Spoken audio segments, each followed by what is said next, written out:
আমার আতুর ঘরে, আমার আতুর ঘরে আমি একা একা খেলে যাই সেই কবে, হয়েছে যে দেখা। কাল যায় বেলা বয়, নদীতে পাথর, মনের গহীনে জমা তোমার আদর।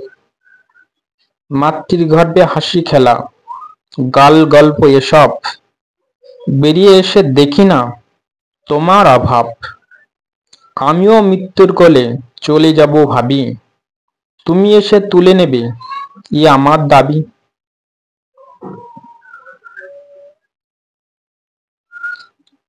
অশ্বত্থামায় হেঁটে হেঁটে ভুলে গেছে পথ, গেছে হারিয়ে যুদ্ধের পরাক্রমী রথ। মণিহারা ফণি সেজে যুগের পথিক, লাল চন্দন কপালে জলে ঝিকমিক। কবে এসে মুছে দেবে ভুল ভ্রান্তি এসব, অনুতে মনুতে তুমি ভাবনার অভাব।